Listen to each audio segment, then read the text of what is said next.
আমরা এই অধ্যায়ে কালার গ্রেডিয়েন্ট ও স্ট্রোক নিয়ে আলোচনা করব। তো এটি অত্যন্ত গুরুত্বপূর্ণ। আমরা জানি যে আমাদের গ্রাফিক ডিজাইনে বিভিন্ন অবজেক্টের উপরে কালার দিতে হয়, কালার নিয়ে কাজ করতে হয়। এই জন্যই আমরা এই কালারের এবং গ্রেডিয়েন্ট ও স্ট্রোকের ব্যবহার দেখব। দেখুন, আমরা এখানে কয়েকটা অবজেক্ট ক্রিয়েট করেছি। এখন এই অবজেক্টের মধ্যে কীভাবে কালার এবং স্ট্রোক এর ব্যবহার বা গ্রেডিয়েন্টের অ্যাপ্লাই আমরা করব সেটি দেখব। তো এখানে একটি সার্কেল আমরা ড্র করেছি। যে সার্কেলটির আমরা যদি লক্ষ্য করি, সার্কেলটির চারপাশে বর্ডার রয়েছে কিন্তু ভিতরে কোনো কালার নেই। তো আমরা যদি ভিতরে কোনো কালার দিতে চাই তাহলে আমাদের কি করতে হবে? এখানে আমাদের কালার দেওয়ার জন্য মনে রাখতে হবে যে আমাদের যে টুল বক্সটি রয়েছে এটার নিচে যে এই ফিল লেখা যেটি রয়েছে, এই ফিল এটির মাধ্যমেই মূলত এর ভেতরের কালার অর্থাৎ ফিল কালার দিতে হয়। এবং এই ডান পাশে যেটি রয়েছে নিচে স্ট্রোক, এটির মাধ্যমে মূলত এর চারপাশে যে বর্ডার লাইন, এই এই স্ট্রোকের মাধ্যমে এটি আমাদের দিতে হয় বা চেঞ্জ করতে হয়। তো আমরা যদি এখানে কোনো কালার দিতে চাই, ফিলে কোনো কালার নেই, এটি এখানে কাটা চিহ্ন দেখা যাচ্ছে, এর অর্থ এখানে কোনো কালার নেই। তো আমরা যদি কালার এখান থেকে দিতে চাই তাহলে আমাদের বিভিন্ন উপায়ে কালার আমরা দিতে পারি। তো এর মধ্যে আমাদের একটি উপায় হচ্ছে যে আমরা যদি কালার দিতে চাই, এখানে ডাবল ক্লিক করলেই আমাদের কালার পিকার চলে আসবে। এখান থেকে আমরা যে কোনো কালার দিতে পারি। সাপোজ আমরা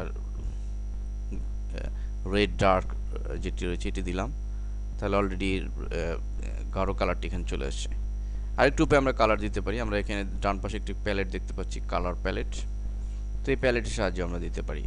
মূলত এই ফিল, স্ট্রোক এবং এই কালার যে প্যালেটটি, এর কম্বিনেশনই আমাদের কালার গ্রেডিয়েন্ট ও স্ট্রোক এর কাজগুলো করতে হবে। এই কালার প্যালেটটি যদি না থাকে তাহলে আমরা উইন্ডো মেনু হতে নিয়ে আসবো, উইন্ডো মেনু, দেন কালার।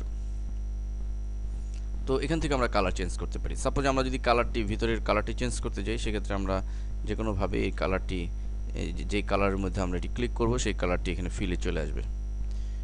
এবার আমরা দেখব যে এর স্ট্রোক। এখানে আমরা যদি চাই যে এর স্ট্রোক এর এর স্ট্রোক কালারটি চেঞ্জ করতে, আমরা লক্ষ্য করছি এখানে যে স্ট্রোক কালারটি ব্ল্যাক, সম্পূর্ণ কালো। আমরা যদি অন্য কালার দিয়ে চেঞ্জ করতে চাই তাহলে আমাদের যা করতে হবে তা হচ্ছে যে নিচের যে স্ট্রোকটি রয়েছে এটিকে ক্লিক করে উপরে নিয়ে আসতে হবে। এরপরে আমাদের কালার চেঞ্জ করতে হবে এই প্যালেটের সাহায্যে। ঠিক একইভাবে আমরা যে ব্লু কালার দিয়ে দিলাম, আমরা লক্ষ্য করলে দেখব যে এটি ব্লু কালার হয়ে গেছে।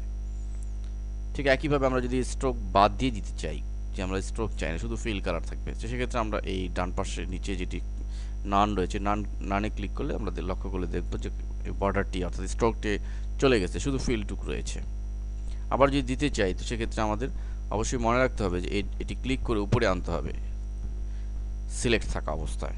সিলেক্ট করে অবজেক্টটি এটি উপরে এনে এরপর আমরা যে কালারটি দিব না কেন সেই কালারটি আমরা এখানে পেয়ে যাব।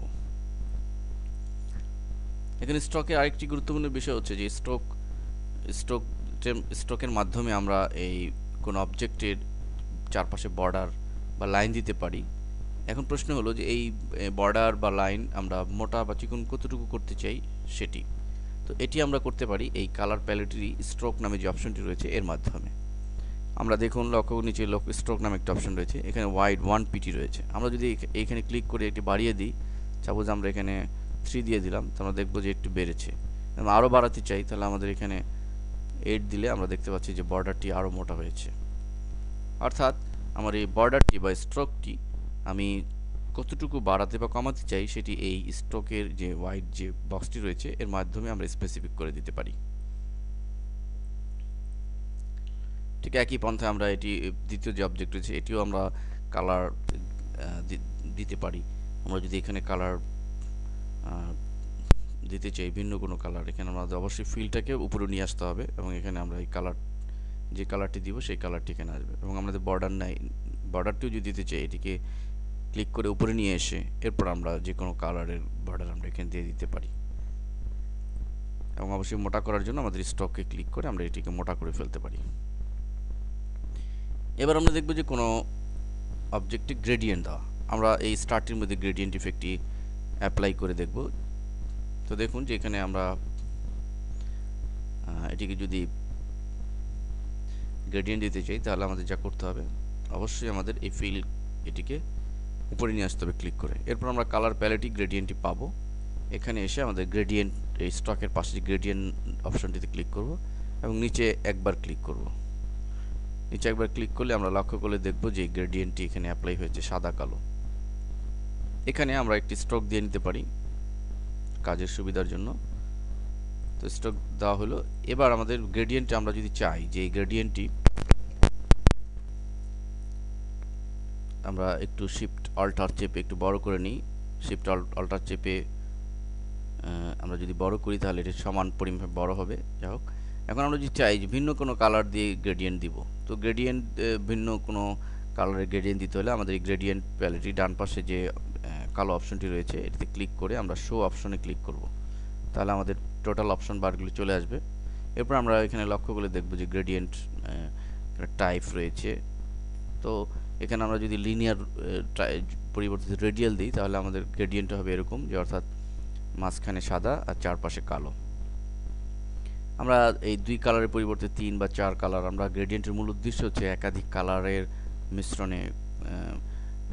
মিশ্রণ করা। তো আমরা এখানে দুই কালার যদি কালারটা চেঞ্জ করতে চাই, সাপোজ আমরা যদি কালার প্রথমটি ক্লিক করলাম, সাথে সাথে কালার চলে গিয়েছে, সেক্ষেত্রে আমাদের যা করতে হবে এখানে ক্লিক করে আরজিবি বা সিমাইক আমাদের নির্বাচন করতে হবে, তাহলে সব কালার চলে আসবে। এবার আমরা সাপোজ আমরা মাঝখানে লাল দিয়ে দিলাম অথবা হলুদ দিয়ে দিলাম, আর ডান পাশে যে স্লাইডার রয়েছে এখানে ক্লিক করে আমরা আবার অপশনের থেকে আমরা আরজিবি নির্বাচন করে এখানে আমরা টকটকে লাল দিয়ে দিলাম। তাহলে দেখুন আমাদের একটি চমৎকার একটি ইফেক্ট চলে এসেছে গ্রেডিয়েন্টের দুই কালারের। এখন আমরা যদি চাই যে আরও একটি কালার আমরা এখানে মিশ্রণ ঘটাতে, তাহলে আমাদের কি করতে হবে, তাহলে আমাদের এইখানে ক্লিক করে একটি স্লাইডার ক্রিয়েট করতে হবে। ক্লিক করলে একটি স্লাইডার অটোমেটিক চলে আসবে এবং আমরা এই সিলেক্ট থাকা অবস্থায় আমরা যে কালারটি এখানে দিব, সাপোজ আমরা ব্লু কালারটি দিলাম, তাহলে আমরা লক্ষ্য করলে দেখব যে এখানে 3 কালারের মিশ্রণে একটি গ্রেডিয়েন্ট হয়েছে। যদিও ক্লিয়ারলি বোঝা যাচ্ছে না, এটিকে আমাদের যদি এই স্লাইডার ধরে আমরা দিই তাহলে আমরা লক্ষ্য করলে দেখব যে 3 কালারের মিশ্রণে একটি গ্রেডিয়েন্ট তৈরি হয়েছে। এবং আমরা ইচ্ছে করলে এটি চেঞ্জ করে আমরা অন্য কোনো কালার দিতে পারি। সাপোজ আমরা গাঢ় লাল কালারটি দিয়ে দিলাম, তাহলে আমরা পুরোপুরি ইফেক্টটি বুঝতে পারবো।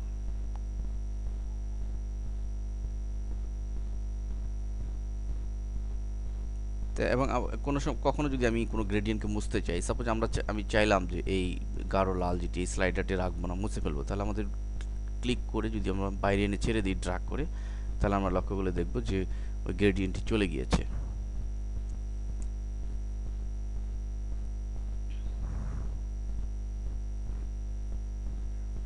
তো এভাবে আমরা গ্রেডিয়েন্টের যে এই কালার প্যালেটের যে গ্রেডিয়েন্টের অপশন সমূহ রয়েছে এর মাধ্যমে আমরা লিনিয়ার মাধ্যমে আমরা একদিক থেকে আরেক দিকে গ্রেডিয়েন্টের ইফেক্ট দিতে পারি।